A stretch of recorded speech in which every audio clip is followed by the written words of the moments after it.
ఉంటే నిజంగా మనసుకు బాధ కలుగుతుంది. ఆ బాధ ఎలాంటి బాధ అంటే చెప్పలేం. అసలు మంగళగిరిలో ఒక పాపను, కృష్ణవేణి మంగళగిరి పాప, సోషల్ మీడియా పాప తీసుకొని పోయి, ఆడపాపను కూడా, ఆడ కూతురు అని కూడా చూడుకోకుండా తీసుకొని పోయి హైదరాబాద్ నుంచి ఎత్తుకొని వచ్చి స్టేషన్లలో పెడతా ఉన్నారు. ఇంకొక పాప సుధారాణి, ఆ పాపను నెలలు ఈ స్టేషన్ నుంచి శ్రీకాకుళం నుంచి తిప్పినారు. శ్రీకాకుళం నుంచి కింద దాకా అన్ని స్టేషన్లు తిప్పుకుంటూ నెల రోజుల పాటు బెయిల్ రాకోకుండా తిప్పినారు. ఆడవాళ్ళను, ఆడ కూతుర్లను కూడా చూడుకోకుండా కేవలం వీళ్ళకి వ్యతిరేకంగా పోస్ట్ పెట్టిందని. ఇంత దౌర్జన్యంగా జరుగుతూ ఉన్నారు. వంశీ అని ఇప్పటికి నెలన్నర అయిపోయింది. ఒక కేసులో బెయిల్ వస్తుంది, బెయిల్ వచ్చిన వెంటనే ఇంకొక కేసు, మళ్ళీ ఆ కేసులో బెయిల్ వస్తుంది, బెయిల్ వచ్చిన వెంటనే మళ్ళీ ఇంకొక కేసు. ఇప్పటికి 11 కేసులు. ఒక కేసు అయిపోయినాక ఒక కేసు, ఒక కేసు అయిపోయినాక ఒక కేసు. 2 నెలలు దాదాపుగా వంశీ ఈరోజు జైల్లోనే కనపడతా ఉన్నాడు. ఇంకొక దళితుడు ఎక్స్-ఎంపీ నందిగామ సురేష్ పాపం నెలన్నర రోజులు పాపం జైల్లో పెట్టారు.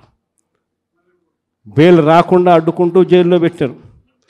మళ్ళా చివరకు కోర్టుల ద్వారా ఎంతో కష్టపడితే బెయిల్ వచ్చింది. వచ్చిన తర్వాత మళ్ళా 3 నెలలు 4 నెలలు తిరగకపోతే మళ్ళీ ఈరోజు నిన్న మళ్ళా కేసు. వాళ్ళ ఇంటి దగ్గరికి ఒక వ్యక్తి వచ్చి దళితులను కూడా చూడుకోకుండా ఆ మనిషిని ఈయనే తిడతాడు.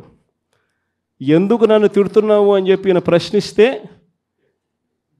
ఈయన మీద కేసు పెట్టి జైల్లో పెడతా ఉన్న పరిస్థితి మొట్టమొదటిసారిగా ఇప్పుడు చూస్తూ ఉన్నాం. అది ఈరోజు ఇంత దారుణంగా ఈరోజు జరుగుతూ ఉంది. ఇలాంటి పాలన చూసిన తర్వాత చెప్తా ఉన్నా, ఆ బాధలో నుంచి చెప్తా ఉన్నా, ఏదైతే మీరు ఎత్తుతూ ఉన్నారో తప్పుడు సాంప్రదాయాన్ని నాటుతూ ఉన్నారు, తప్పుడు సాంప్రదాయాన్ని మీరు చాటుతూ ఉన్నారు. ఈ సాంప్రదాయం ఒక వృక్షం అవుతుంది. మీరు ఏదైతే ఇచ్చారో అది 2 ఇంతలు వెనక్కి తిరిగి మిమ్మల్ని తన్నే పరిస్థితిలోకి ఈ వ్యవస్థ తయారవుతుంది. ఇలాంటి పరిస్థితుల మధ్య ఈరోజు మనం అంతా కూడా ఏకమై ఒకటి చెప్తా ఉన్నాం, రాబోయే రోజుల్లో గట్టిగా పోరాటం చేద్దాం. సంవత్సరం అయిపోయింది కళ్ళు మూసుకొని కళ్ళు తెరిచేసరికి. ఇక కళ్ళు మూసుకొని కళ్ళు తెరిచేసరికి మరో 3 సంవత్సరాలు కూడా అయిపోతే దాని తర్వాత మాత్రం వచ్చేది మన ప్రభుత్వమే. మంచి రోజులు ఖచ్చితంగా మనకే వస్తాయి. ఒక చీకటి అయిపోయిన తర్వాత ఒక పగలు రాక తప్పదు అన్నది ప్రతి ఒక్కరూ గుర్తుపెట్టుకోమని ఈ సందర్భంగా కోరుతాను. ప్రతి అడుగులోనూ కూడా సంవత్సరం అయిపోయింది కాబట్టి ఇక రాబోయే రోజుల్లో ఇంకా ఉధృతంగా కూడా ఉద్యమాలు చేయాల్సిన పరిస్థితుల మధ్య మన పార్టీ ప్రయాణం సాగుతుంది. ఈ లోపల మనం గ్రామ స్థాయి దాకా కూడా మనం వెళ్ళిపోయి గ్రామ కమిటీస్ ఫామ్ చేసుకోవడం దగ్గర నుంచి మొదలెట్టి బూత్ కమిటీస్ ఫామ్ చేయడం దగ్గర వరకు కూడా పూర్తిగా మనం చేసుకోవాల్సిన కార్యక్రమాలు, ఏర్పాట్లు అన్నీ కూడా వ్యవస్థీకరణగా మనం చేసుకునే కార్యక్రమం మనం చేసుకుందాం.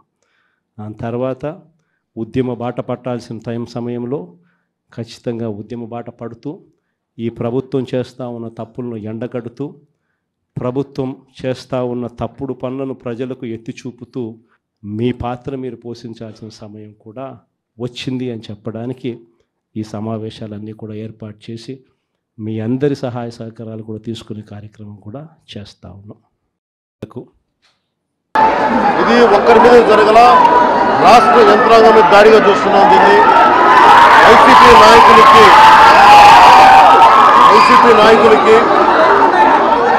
11 సీట్లు ప్రజలు పరిమితం చేసినా కానీ ఇంకా అహంకారం చాలా.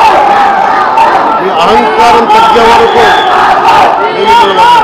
పైగా కూర్చోబెట్టి కులాన్ని దూషించడం, దీనికి వీళ్ళ అహంకారానికి కులం ఏం లేదా. ఎవరైనా సరే, శ్రీనివాసరెడ్డి గారు కావచ్చు, శేఖర్ నాయక్ గారు కావచ్చు, ప్రతాప్ గారు కావచ్చు, జవహర్ గారు కావచ్చు, ఎవరి మీదైనా సరే వాళ్ళకి ఆధిపత్యానికి అడ్డుకుంటే మటుకు వీళ్ళకి ఇదే. నేను వీళ్ళందరికీ ఇదే చెప్తున్నాను మీకు. ఇది గత ప్రభుత్వంలా కాదు. ఇది ఇష్టారాజ్యంగా చేస్తాం మేము కూర్చునే వ్యక్తులం కాదు. మేము సాక్షాత్తు నేనే ఉప ముఖ్యమంత్రిగా ఉండి నేను తప్పు చేసినా శిక్ష పడాలి అని చెప్పి అసెంబ్లీలో చెప్పిన వాడిని. అలాంటిది మీరు ఇష్టారాజ్యంగా కూర్చొని అధికార విధులు నిర్వహిస్తున్న వాళ్ళ మీద దాడి చేస్తే ఏమాత్రం ఉపేక్షించాం. ఎస్పీ గారికి చెప్పాం, కలెక్టర్ గారు దృష్టికి తీసుకొచ్చాం. కలెక్టర్ గారు కూడా ఇదే చెప్పారు. నిన్న కొట్టగానే వెంటనే ఆయన విజయవాడలో ఉంటే ఆయన దృష్టికి తీసుకొస్తే వెంటనే ఎస్ఐని కానిస్టేబుల్స్ని పంపించిన సమస్య సాగల.